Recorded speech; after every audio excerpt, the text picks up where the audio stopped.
Assalamualaikum warahmatullahi taala wabarakatuh. Salam sejahtera, salam Aidilfitri pada teman-teman yang berkesempatan melayari ruangan ini yang tak tengok TV, tengok live. Saya ya. Apa khabar semua?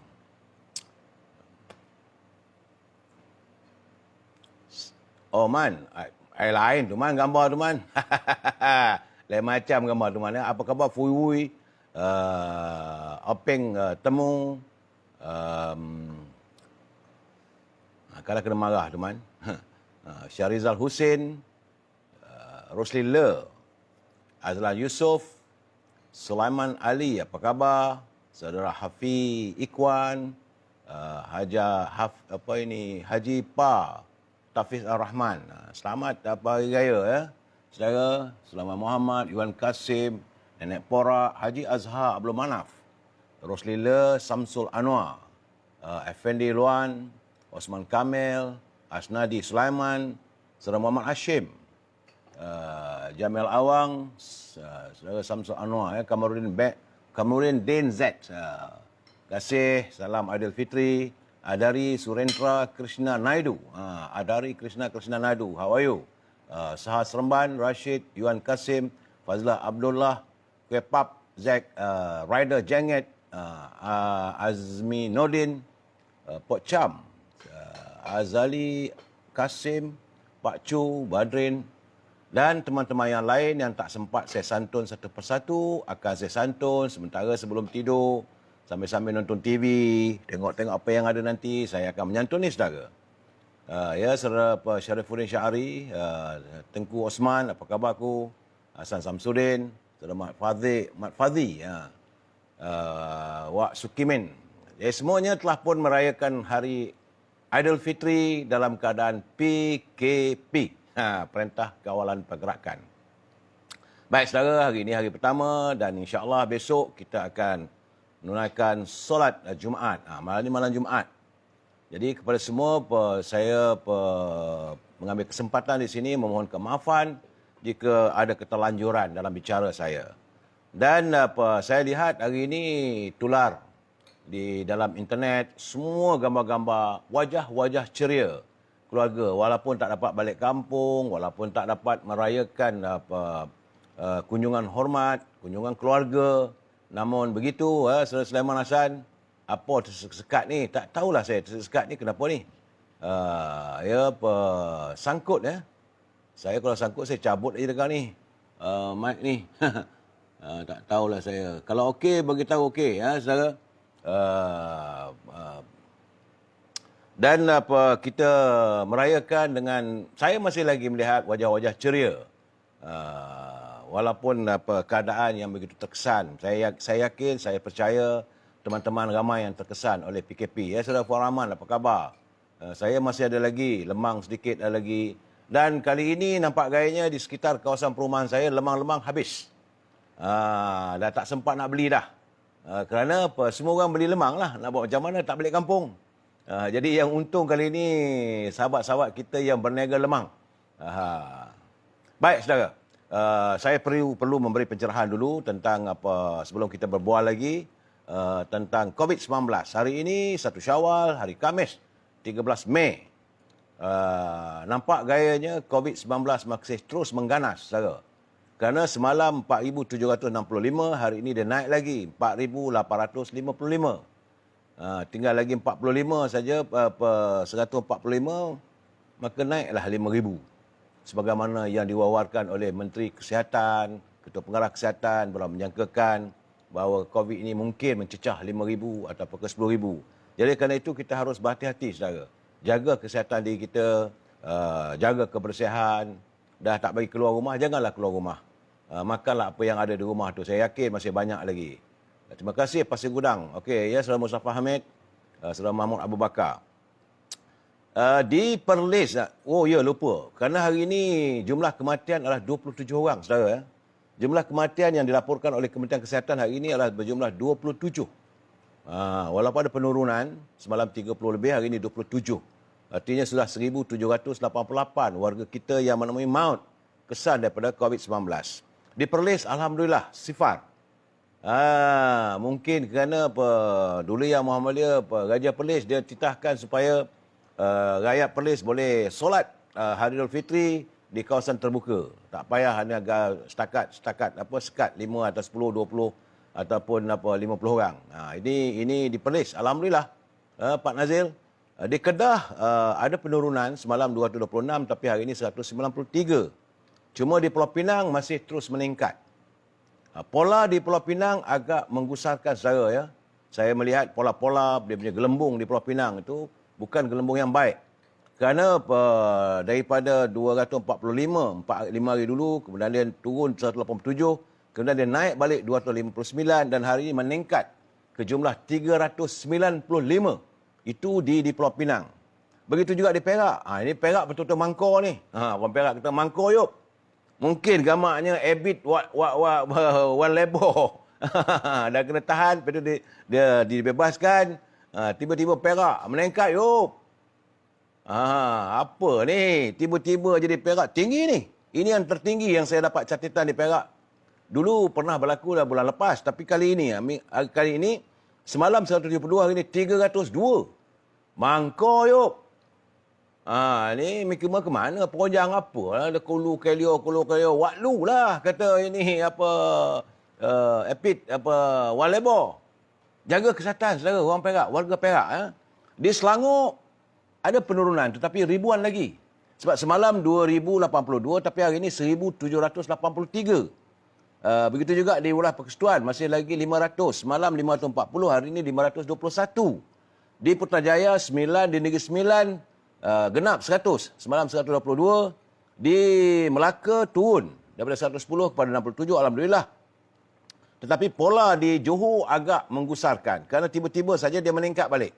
Daripada 348 semalam, hari ini di Johor 467 warga Johor yang dijangkiti oleh virus corona.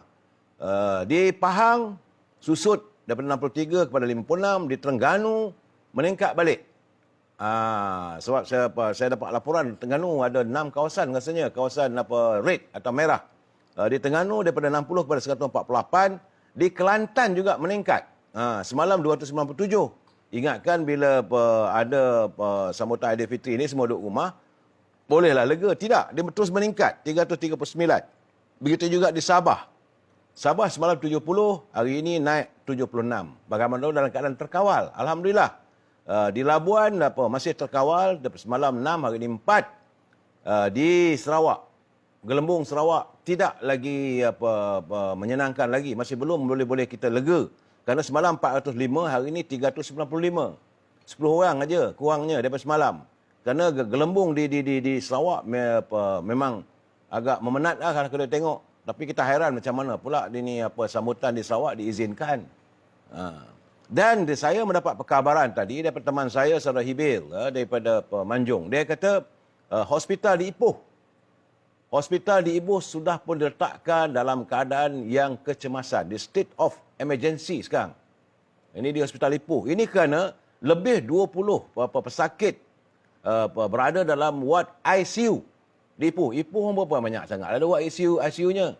Tapi hari ini di Ipoh lebih 20 pesakit dimasukkan dalam ICU, 12 dalam keadaan yang kritikal. Jadi 5 lagi ward rawatan pesakit telah pun diubah untuk menjadi ward rawatan COVID-19. Dan terdapat ada stage tahap 3, tahap 4 dan begitulah seterusnya di Ipoh. Jadi artinya sekarang ni di Ipoh African COVID telah pun bermula.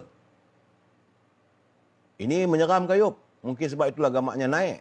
The African COVID has started creating havoc here in Perak.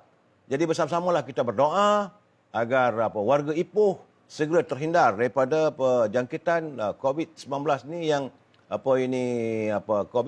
COVID African. Dan di Terengganu pula saya mendapat laporan di Terengganu memanglah keadaan agak suram. Kerana 5 daripada 8 daerah di negeri ini kini berada dalam zon merah. Kerana ini berikutan dengan peningkatan pandemik virus COVID-19 dan terus melonjak sejak akhir-akhir ini. 5 daerah itu kini kembali berada dalam keadaan status zon merah, saudara. Iaitu kawasan Besut, kawasan Stew, kawasan Kuala Nerus, Dungun dan Kuala Terengganu. Manakala daerah Hulu Terengganu dan Kemaman dalam kategori hijau dan Marang kekal kuning. Jadi di Terengganu, 5 daerah sudah pun diletakkan dalam kawasan merah. Kawasan merah ini kawasan berbahaya dan perlu diadakan PKP sepenuhnya. Kedudukan mengikut pengarah kesihatan Kota Terengganu, Dr. Nur Azimi Yunus. Beliau bimbang melihat situasi yang menular di negara ini pada tahun 2019. Tapi sekarang ni Besut menyumbang kes kematian paling banyak, iaitu 9 orang. Dalam perkembangan lain, Polis Terengganu telah pun mengaktifkan iaitu 190 pasukan pemantau pematuhan prosedur operasi standard SOP bagi menjalankan rondaan di setiap kawasan perumahan dan kampung bagi memastikan masyarakat mematuhi arahan sambutan Aidilfitri. Jadi Ketua Polis Terengganu Datuk Roslan Cik berkata pasukan dengan kekuatannya hampir 800 orang termasuk pegawai dan anggota mereka tidak akan teragak-agak untuk mengenakan tindakan kompaun terutama kepada tuan rumah sekiranya terdapat pelanggaran SOP sambutan Aidilfitri berikutan pelaksanaan perintah kawalan. Jadi pada hari raya ini kalau kita dapati satu rumah itu ada kemah, buat majlis besar, ada kenderaan banyak, memang akan kena kompaun, terutamanya tuan rumah.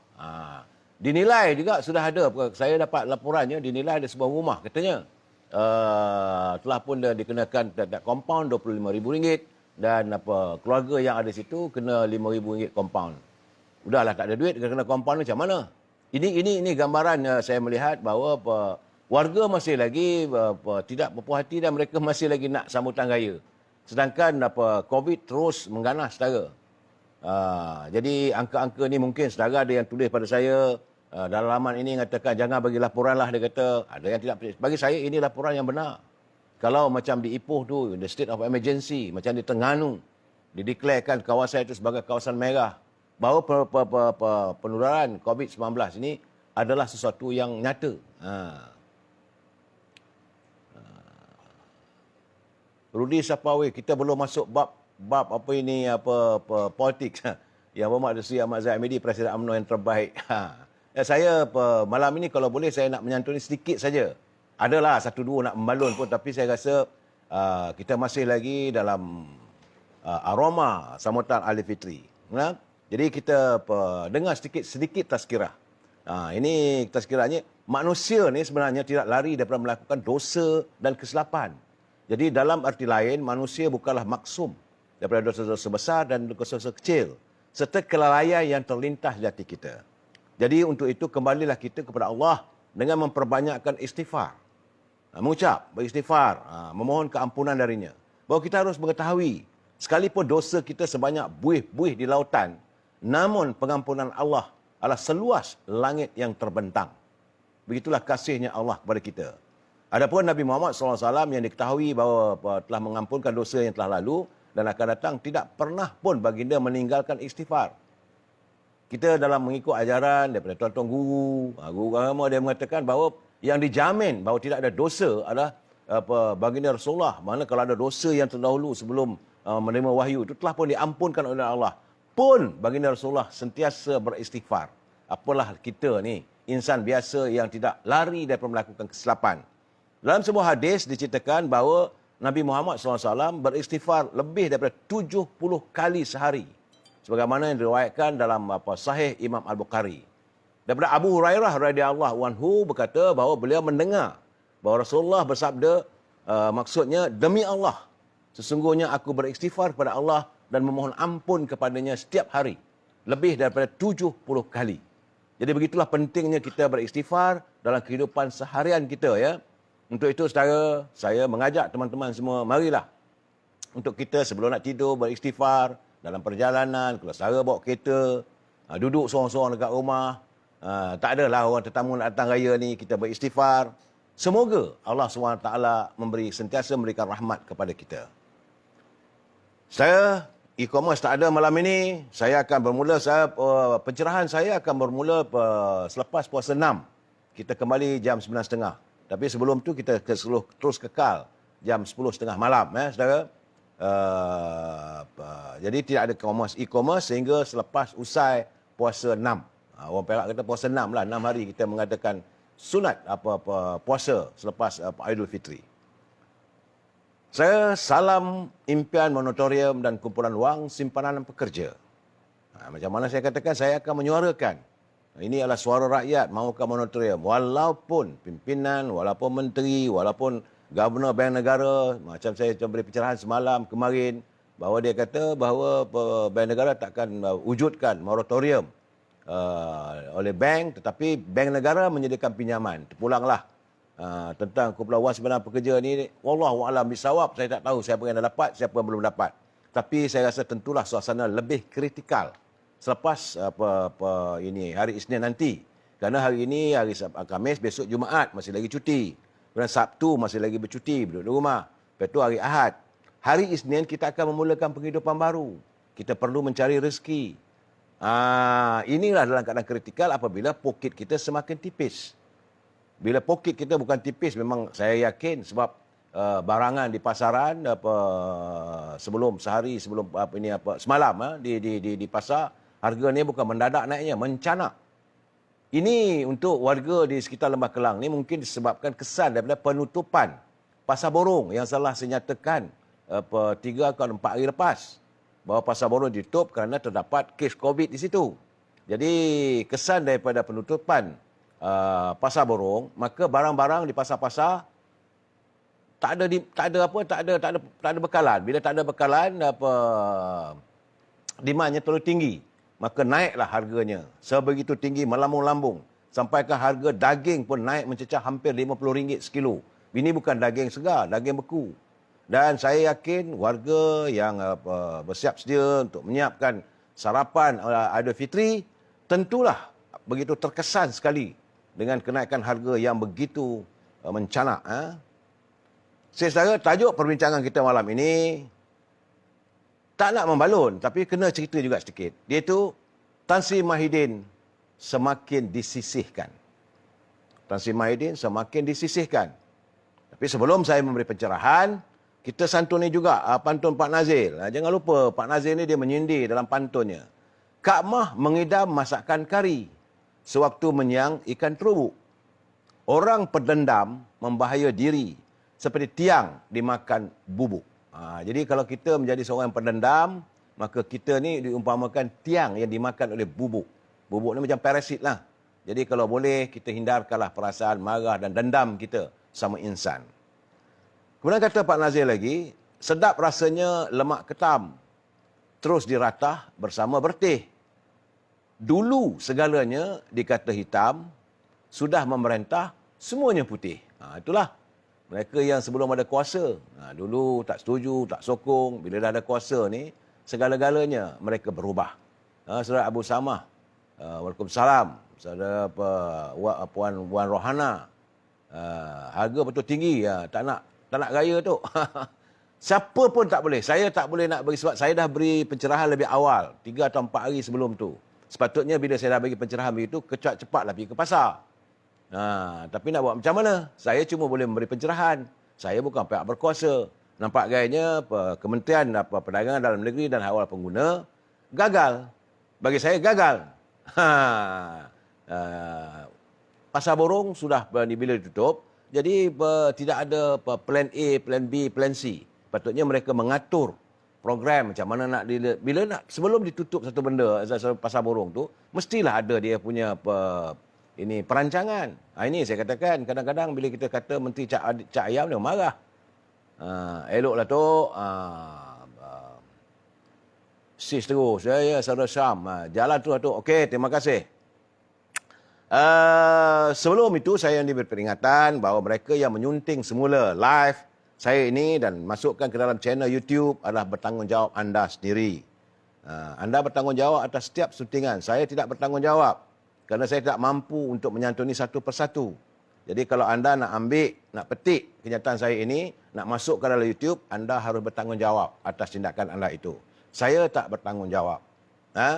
Kalau ada pencerahan macam ni, Saudara Arman, selamat Hari Raya tu, itu kita santun satu persatu. Itu okey, tak ada masalah. Tapi bila diambil potongan, sebab saya tengok banyak mereka mengedit potongan tu bukan lama pula, ada yang 10 minit, ada 5 minit, tu masuk dalam YouTube. Sedangkan cerita awal tu tak ada. Saya selalunya saya akan bawa cerita tu satu persatu supaya lebih jelas dan terang. Jadi sekali lagi saya ingatkan saudara, kalau saudara mahu memberi komen dan sebagainya, gunakanlah bahasa yang sebaik mungkin. Jangan sekali-kali kita menggunakan bahasa yang di luar kesopanan bangsa kita. Saudara Mak Rozi, salam hidup UMNO. Saya terima tulisan daripada sahabat saya daripada Sabah. Saya baik dengan beliau, Saudara Musli Oli. Dia kata, bila rakyat marah, pemimpin janganlah ikut marah. Itu dia pesan. Kalau rakyat marah, pemimpin harus hayati kenapa rakyat marah. Jangan pula pemimpin marah ataupun memberi ancaman, nak hantar masuk penjara, kemudian nak naikkan jumlah kompaun dan segala-galanya macam-macam. Sebab bila rakyat marah mesti ada sebab. Itu bukan deterrent, itu penderaan namanya. Itu bukan pencegahan. Bukan untuk menyelesaikan masalah. Kalau nak menangani masalah amarah rakyat ni, kena anda mewujudkan kepelbagaian, kompaun lah, undang-undang lah. Undang-undang sekarang ni pun semua dibuat mengikut sembrono lah, tak dibawa ke parlimen. Dalam keadaan negara kita masih lagi berada dalam pemerintahan darurat. Jadi, rakyat melihat kadang-kadang apa yang anda lakukan macam tak masuk akal. Orang tak ada duit, nak dibayar kompaun 20,000, 25,000. Macam mana tu? Kalau langgar SOP, kena 1,500. Sedangkan nak cari duit sebelum raya tu, nak dapatkan RM1,000, terkial-kial. Tergapai-gapai, tergamit-gamit, berusaha sana sini.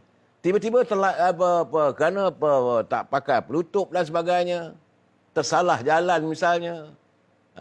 Bila ditangkap, kena 1,500. Nak cari mana? Nanti besok penuh penjara kita dengan mereka-mereka yang melanggar SOP. Jadi,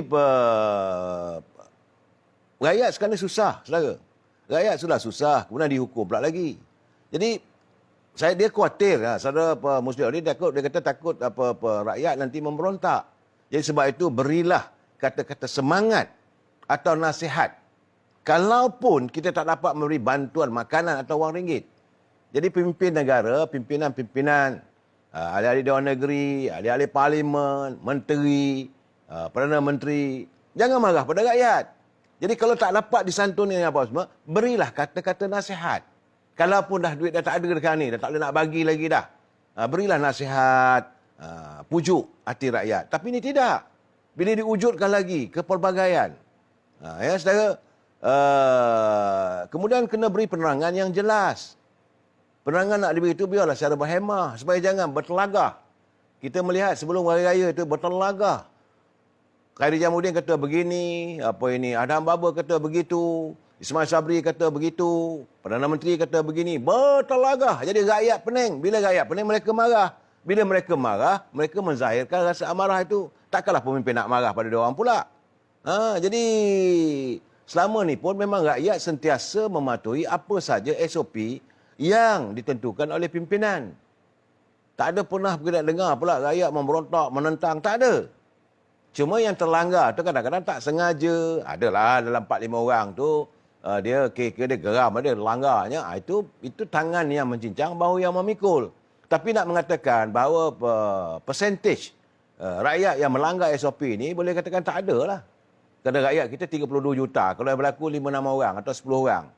Itu bukanlah ada figure tu tak nampak. Kerana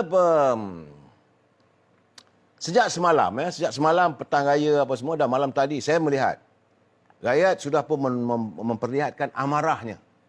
Ini kegusaran saya. Sebab saya rasa amarah rakyat sudah bagai tidak boleh dibendung. Mereka sudah bukan lagi marah, mereka sudah rasa benci. Apabila dinding-dinding, bangunan, rumah-rumah tinggalan, apa semua tercatit kerajaan gagal. Sana sini kerajaan gagal. Cuma saya nak bagi tahu pada saudara, salah. Kerajaan tak gagal. Yang gagal, pimpinan gagal melaksanakan hala tuju. Jangan kata kerajaan kita gagal. Kerajaan kita masih wujud lagi. Kita masih lagi berdiri teguh. Kerajaan Malaysia. Jangan kata kerajaan gagal. Tapi saya tengok banyak plekat-plekat apa semua. Boleh katakan di seluruh pelosok tanah air. Macam mana apa berlaku di Johor malam tadi. Ini yang tular dalam gambar YouTube saya tengok. Anak-anak muda sudah bangkit untuk melakukan unjuk rasa. Begitu juga boleh dikatakan setiap daerah. Tak ramai tapi 3-4 orang sana, 3-4 orang di sini. Bahawa sepertinya di seluruh negara sudah menggamit kebencian warga terhadap pimpinan kerajaan. Jadi sepatutnya pimpinan kerajaan kena sedar. This is not a joke. Ini bukan di-orchestrate. Ini bukan ditaja. Ini bukan dipimpin oleh mana-mana pihak. Ataupun adanya anasir-anasir sak bersih. Tak. Ini adalah cita rasa rakyat. Kerana mereka begitu terhimpit. Kesan daripada tindakan kita mewujudkan SOP yang mereka merasakan tiada logikanya. Malahan mereka merasakan bahawa SOP itu diadakan macam saya kata tadi lah. Kata orang tunjuk marah. Jadi mereka menentang. Ini disebabkan kurang penerangan. Mana pergi Menteri Penerangan? Sehingga SOP ini diwujudkan, sehingga perintah darurat, perintah kawalan pergerakan ini, Menteri Penerangan tak dengar sebutir pun. Tak dengar sehari pun dia memberi pencerahan. Ini yang perlu dilakukan, rakyat kena... Tak ada. Jadi sebab itu rakyat memendam. Akhirnya, petang raya mereka meledakkan. Mereka meledakkan amarah mereka. Bukan amarah lagi, benci lah kalau tulis itu kerajaan gagal. Ada pula saya tengok, ada kek hari raya ni pula tulis itu kerajaan gagal. Cuma saya nak memperbetulkan kepada warga, kerajaan tak gagal. Yang gagal pimpinan. Kita jangan menghina kerajaan kita. Kita harus mempertahankan kerajaan Malaysia, kerajaan kita. Jadi, parti-parti politik bila mendatang musim pilihan raya, kita memilih.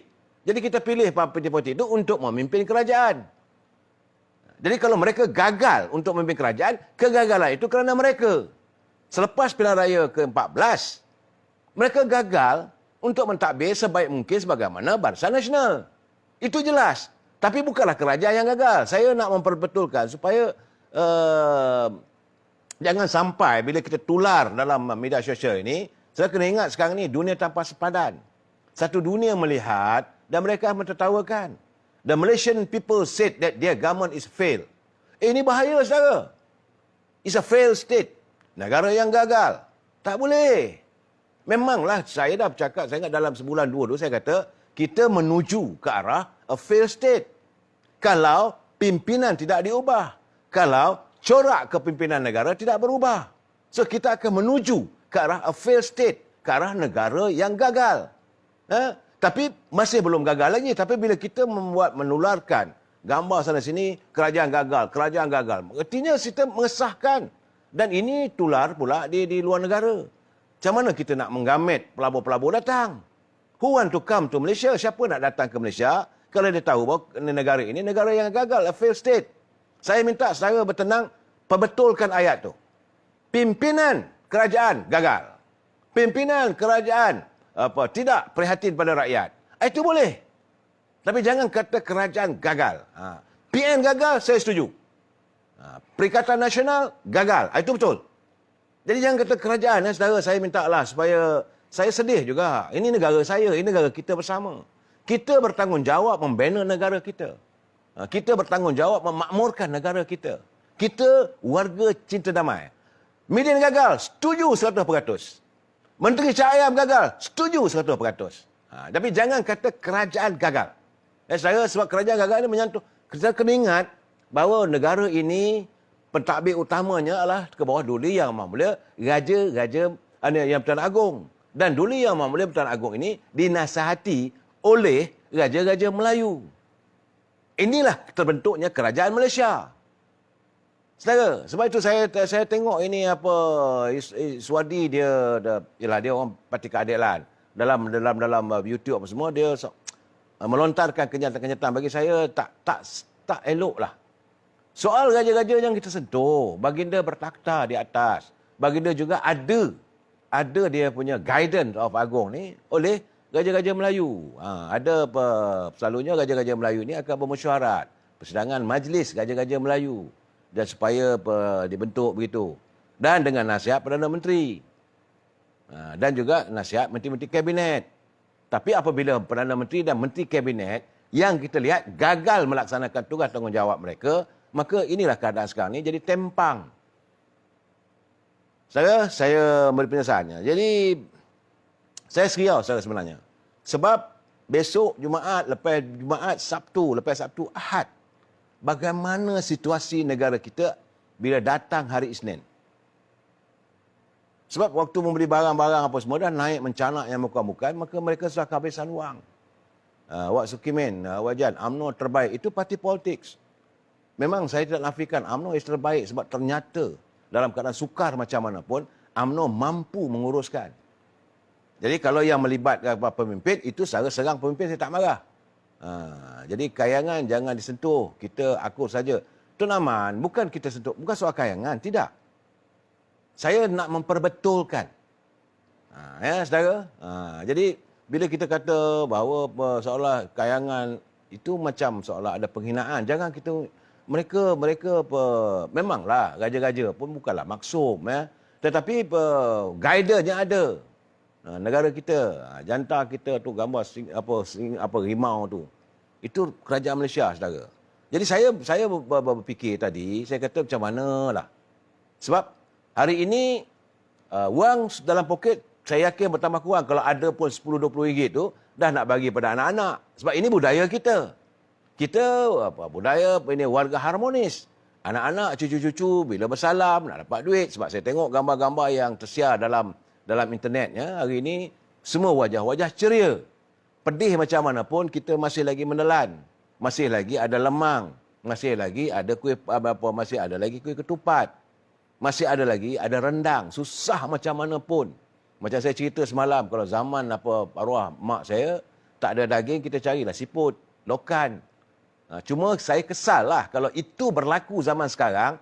Tidak sepatutnya negara yang makmur, yang telah dibangunkan, kita mencapai kemerdekaan dan pengisian kemerdekaan dengan betul oleh Parti UMNO Barisan Nasional. Itu kepimpinan negara betul. Diladani oleh UMNO. Tetapi soal pemimpin itu soal lain. Dan kita dapat melihat, kita membangun, dunia juga melihat kita dengan penuh penghormatan. Tiba-tiba takkanlah rakyatnya terpaksa balik buat makan rendang siput. Tak mampu nak beli ayam. Ayam per seekor RM30-40 sampai RM10, RM12 di pasaran. Jangan begitu jadi pimpinan. Sebab itu saya dah tegur. Saya dah bercakap seminggu, 2 minggu sebelum raya. Menteri Perdagangan Dalam Negeri dan Hawal Pengguna, jangan kamu memanaskan kursi empuk kamu. Sila tangani masalah rakyat. Rakyat semakin susah. Pendapatan berkurangan. Ada yang hilang pekerjaan. Jadi sekarang ni, memanglah kita berterima kasih dan kita bersyukur. Kita masih lagi boleh bersyukur. Sebab kita masih lagi, negara kita tentram, aman, damai. Tidak seperti di Palestin. Palestin sekarang ni, rakyatnya sedang bertempur. Kita masih lagi makan juadah, ketupat, lemang, kuih, rendang. Mereka menelan asap-asap bom, serpihan-serpihan besi-besi bom. Dan berapa ramai lagi kita sahabat-sahabat kita, saudara-saudara kita yang menemui maut syahid di medan pertempuran oleh kekejaman rejim Israel. Jadi sebab itu sepatutnya kita berdoalah kepada Allah supaya segera menamatkan agar saudara-saudara kita itu terselamat daripada musibah yang tidak diundang. Ialah negara mereka dirampas, tanah-tanah tok nenek mereka dirampas, rumah mereka dirampas, mereka mau dihalau daripada negeri mereka sendiri. Jadi inilah kesannya, sebab itu saya ingin berpesan pada saudara, jangan sampai kita mengalami suasana begitu.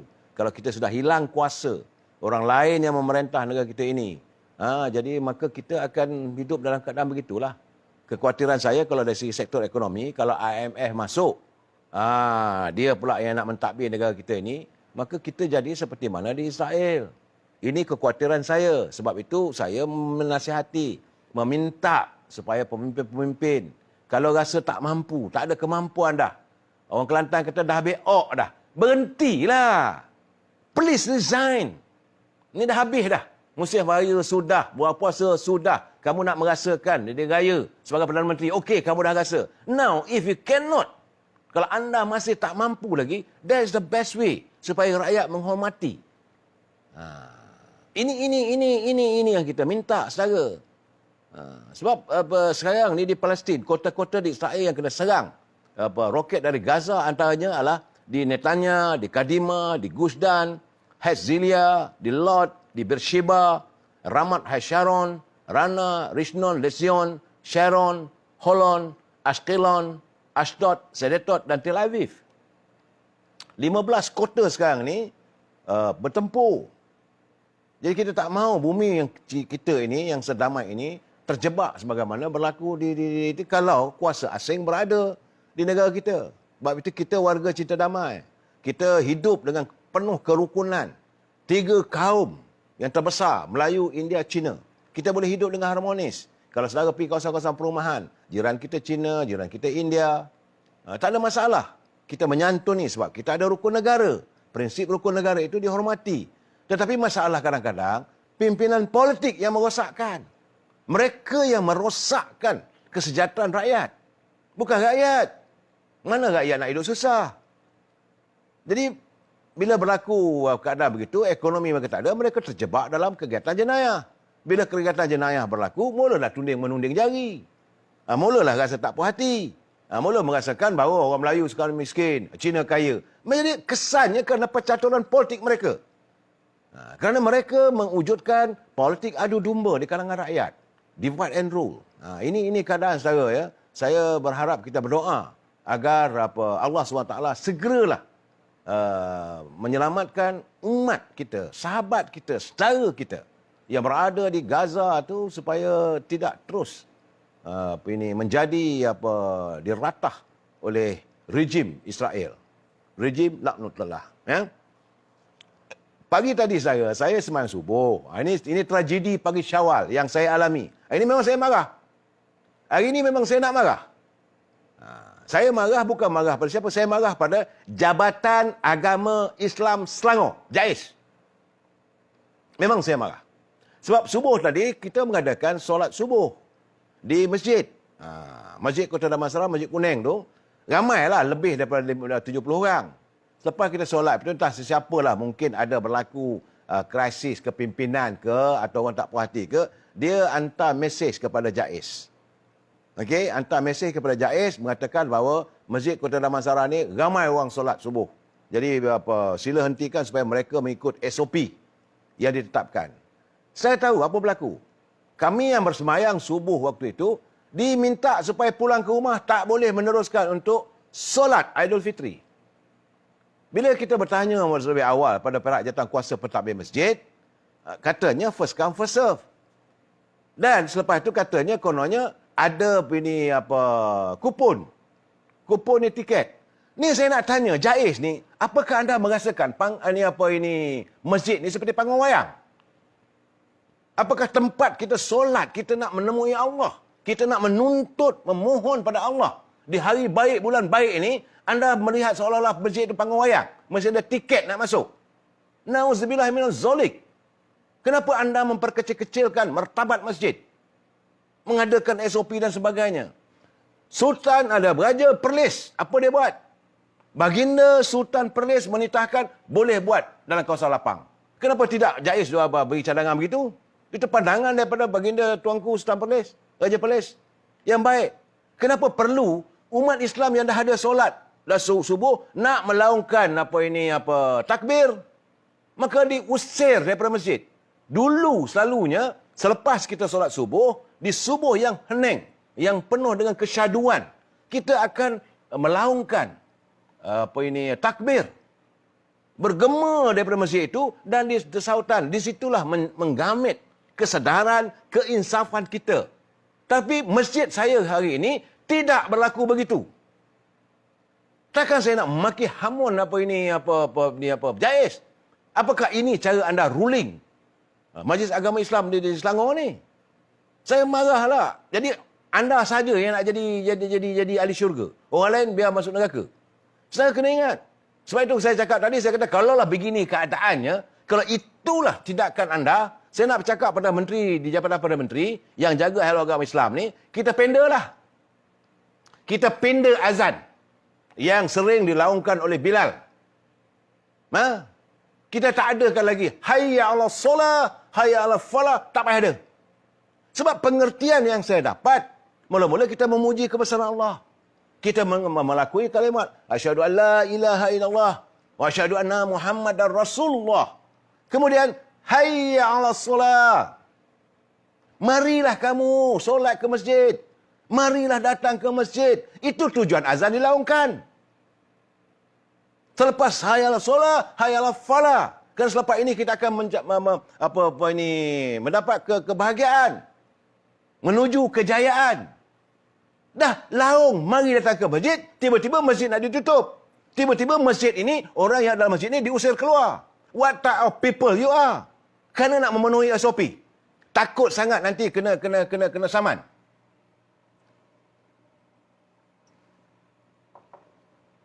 Setahun sekali. Untuk kita melaungkan. Jadi saya terpaksalah di rumah. Allahu Akbar, Allahu Akbar, Allahu Akbar. La ilaha illallah, wallahu akbar. Allahu Akbar, walillahil hamd. Sayu. Di bawah di subuh yang hening. Sepatutnya selepas kita solat subuh, kita terus melaungkan bahawa kita dah menang selama sebulan kita berpuasa. Kita menang, menjayakannya itu, tapi jangan lupa bahawa kita ini makhluk Allah SWT. Kita merenung. Dan kita akan bertanya, apakah kita ada masa untuk tahun depan berjumpa lagi Ramadan yang akan datang. Ramadan telah pun melambaikan tangan pada kita.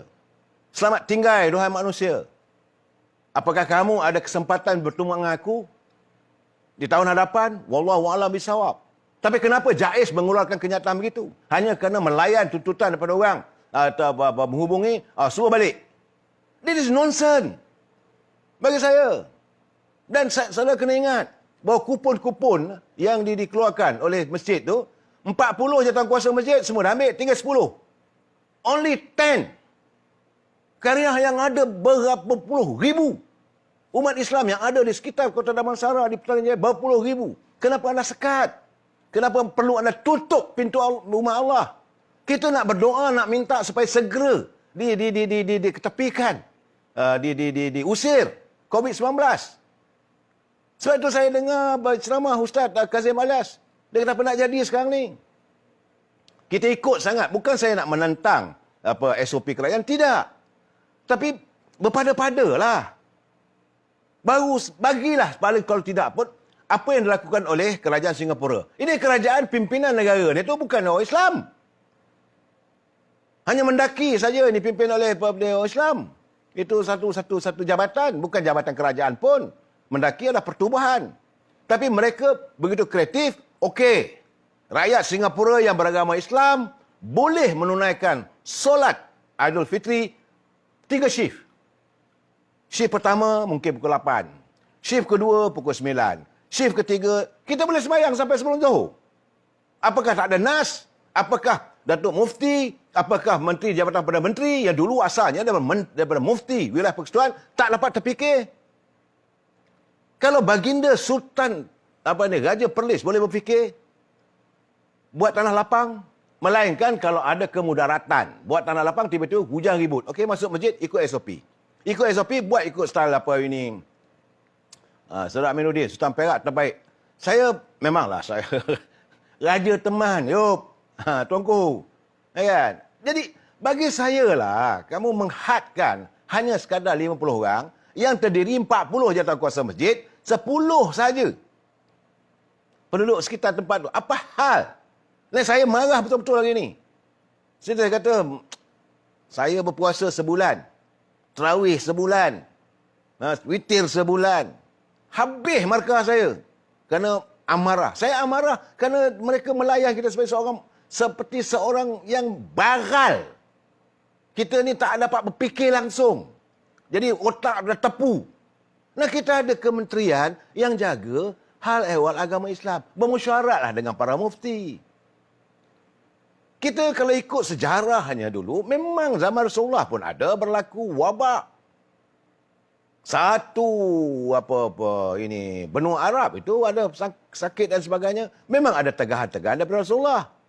Tapi tidak ada pula tegahan jangan masuk masjid. Jadi masjid ini tempat kita, rumah Allah kita mendatangi. Jais takut COVID dari takut Allah. Inilah Saudara Syarimat. Mereka lebih takut pada COVID. COVID ini ciptaan Allah. Kita sujud pada Allah. Jadi saya sebenarnya saya cukup kecewa. Kerana tahun ini, saya tak tahu apakah tahun depan saya dapat kesempatan berjumpa dengan Ramadan. Apakah Idul Fitri itu dapat singgah menyapa saya di tahun mendatang. Saya tak tahu. Apakah ini merupakan Idul Fitri saya yang terakhir. Dan dalam keadaan begini, saya gagal. Saya gagal untuk sujud dengan penuh kesyayuan, penuh syahdu. Dan saya ingat waktu subuh tu berdoa dengan menitiskan air mata sepanjang kita buat solat witir, solat tarawih, malam tadi malam kemarin buat witir sambil kita sujud, tumpah air mata kita. Syahdu kita. Kita hanya hamba, kita mengadu pada Allah. Kenapa dihalau manusia daripada bertemu dengan Allah? Who are you? Itu keadaan sebenar. Jadi saya merasakan inilah tragedi yang berlaku di pagi Syawal di Masjid Kota Damansara. Mereka yang menjaga karya, mereka yang menjadi jawatankuasa, anda bertanggungjawab dan pikulah dosa itu. Saya teringat ada satu Ustaz Najmi Dia pernah bagi ceramah yang sampai sekarang ni saya tengyang-yang di kepala saya. Dia kata, kalaulah takdirkan Tuhan, ada seorang ketua keluarga itu nak masuk syurga. Kerana baiknya apa semua tu, okey, layak masuk syurga. Maka dia baru nak melangkah menuju ke syurga, tiba-tiba terdengar isterinya menjerit, "Ya Allah, tunggu dulu. Jangan izinkan si celaka ini masuk ke syurga." Anak dia bercakap, "Ya Allah, tunggu dulu. Jangan kamu izinkan celaka ini masuk ke masjid." Jadi malaikat tanya, "Kenapa?" Sepanjang dia hidup, dia fikir dia saja nak masuk syurga. Kami tak pernah disuruh, kami tak dipaksa untuk sembahyang, kami tak dipaksa menjaga aurat, kami tak dipaksa menjaga tata sila agama Islam. Dia fikir diri dia saja. Jadi anggota masjid itu, mereka saja nak fikir masuk syurga. Mereka. Jadi besok, saya berhak untuk bercakap, "Ya Allah Tuanku, jangan izinkan mudir ke, nazir ke, jawatankuasa ke. Celakalah mereka kalau tidak memberikan umat Islam yang lain untuk duduk sujud pada hari Aidil Fitri." Nah, saya marah. Kenapa tak buat? Buat 3 kali, 4 kali, 5 kali. Bukan tak boleh. Buatkan peraturan. Fikirlah. Fikir di luar kotak pemikiran. Jangan sikit COVID saja bagi alasan. Okey, tak boleh. Ini Kementerian Kesihatan kata tak boleh. Nanti kena saman dengan polis, tak boleh. Cuba fikir. Saya tak akan ingat. Saya yakin pihak polis pun dia akan tengok merit of the case. Tengok, okey, dekat masjid ni ada 50 orang. Sebab diizinkan 50. Okey. Dia sembahyang 50. Habis 50, masuk lagi 50. Tak ada masalah. Ndak 1000 daya, tak ndak 1000 dalih. Anda pikulah segala dosa-dosa yang dialami. Kerana pada hari Aidil Fitri yang begitu mulia, anda mengusir umat Islam daripada rumah Allah. Itu saya rasa macam tengok filem Hindustan. Dulu tak boleh lah, tiket penuh. Cerita Sanggam. Tiket penuh. Jadi yang jaga pintu gate tu tutup. Perap. Jadi orang lain dah dapat tengok wayang. Ya, dua tunggu. Tapi nak tengok wayang pun ada giliran. Kalau filem box office, bangang baral punya manusia lah. Nah, saya marah. Sebab apa? Dia keluarkan 50 tiket kupon. Hanya 50 kupon. 40 dah jawatankuasa, tinggal 10. Marah betul lah. Jadi pemimpin pikulah dosa. Saya tak mau. Saya sekarang ni bertanya kepada menteri di Jabatan Perdana Menteri yang menjaga hak ehwal Islam. Kerana kamu, latar belakang kamu adalah sebagai mufti. Ini yang selalu saya katakan. Jangan sampai ulama mendatangi umara. Baginda Rasulullah dah menegur. Jangan sampai ulama mendatangi umara, maka rosak negara itu. Rosak umat. Ulama dia kekal dengan cara dia. Ini keadaannya. Ini bukan pasal apa. Saya cukup terkesan, saudara. Kerana apa?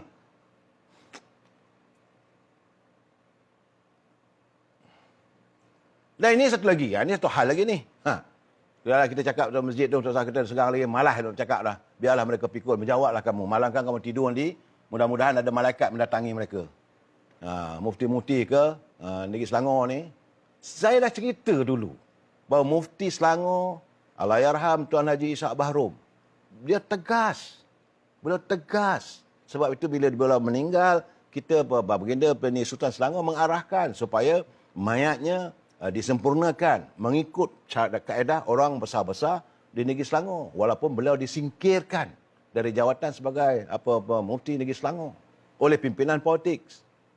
Ini ada, kenapa kamu tak nak ikut contoh yang baik? Ini satu lagi ni, satu hal ni, ini kerana terlalu bijak. Ini soalan terlalu bijak, hukum akal saya pun tak tahulah.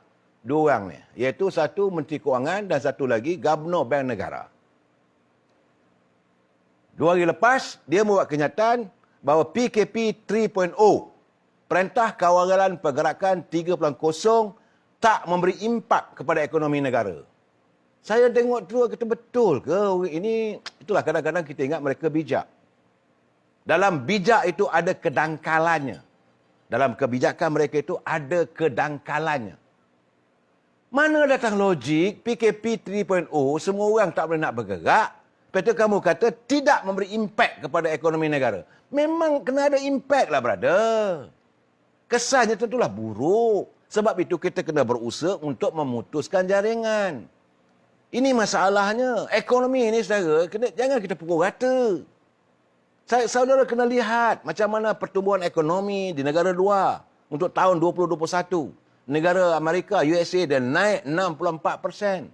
Sedangkan negeri dia lebih teruk kena serang daripada COVID. Tapi dia menangani.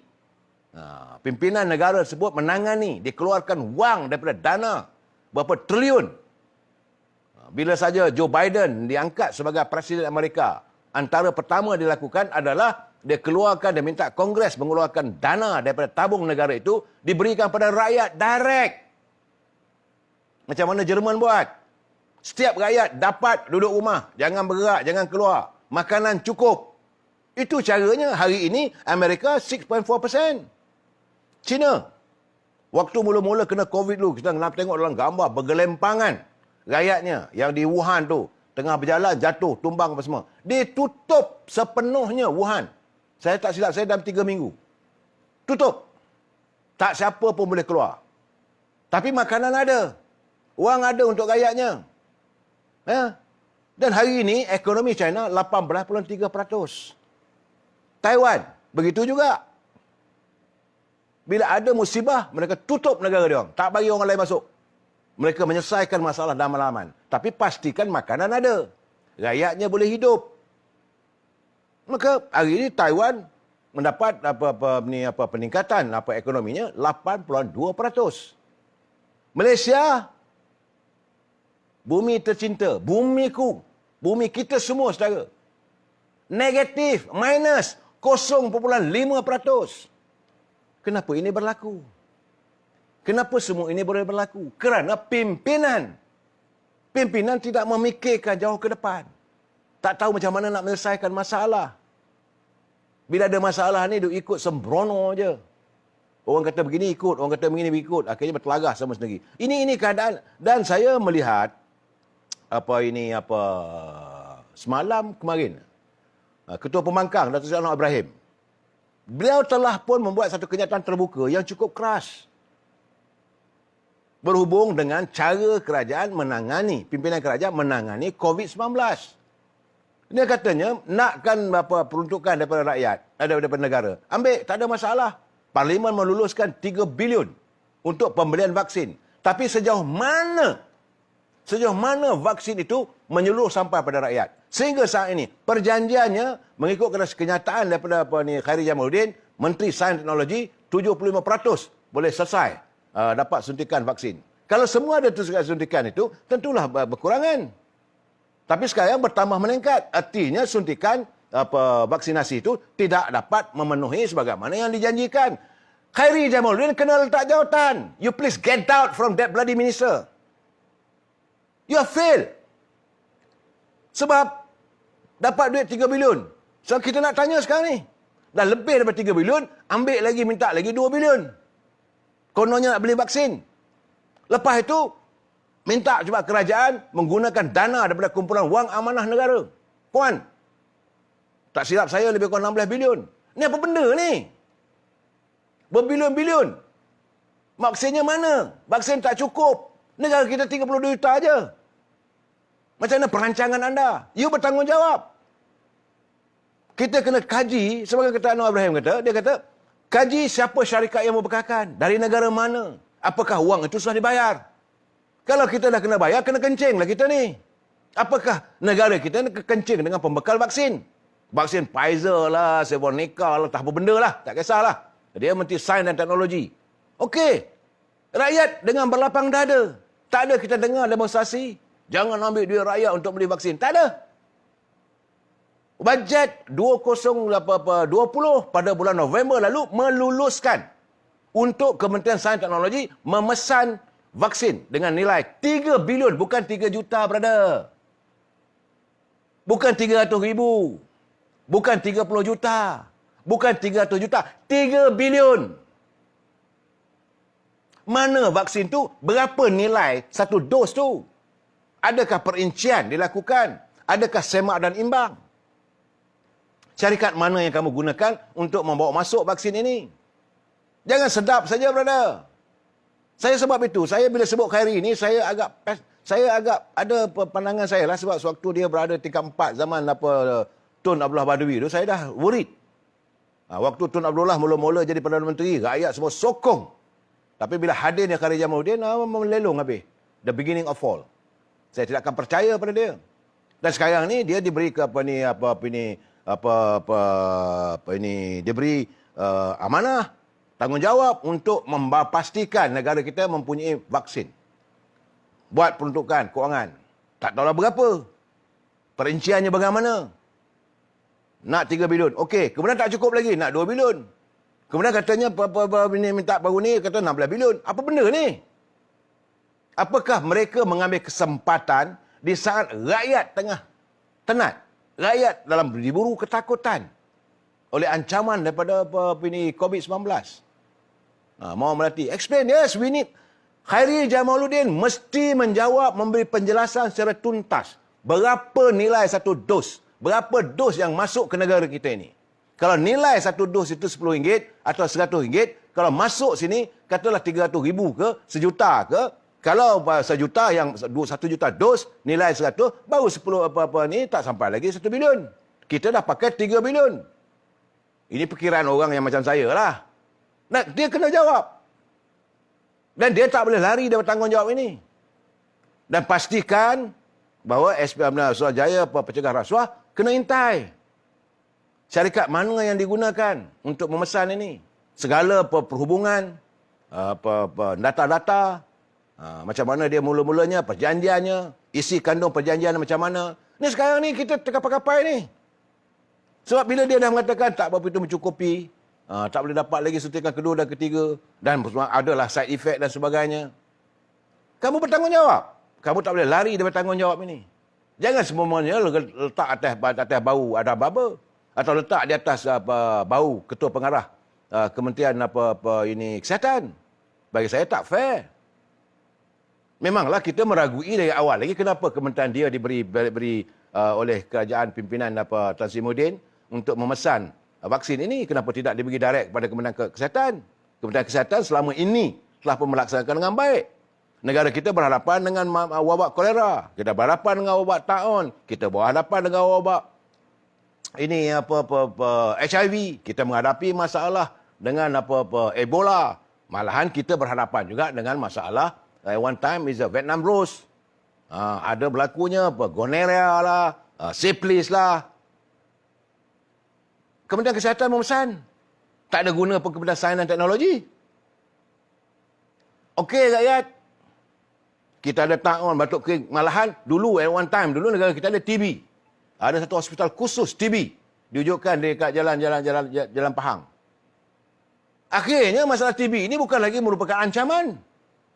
Kita ada menghadapi masalah satu ketika di Sungai Buloh. Dulu sebut saja hospital Sungai Buloh ni, semua ngeri. Kenapa? Kerana hospital Sungai Buloh itu terkenal sebagai penyakit kusta.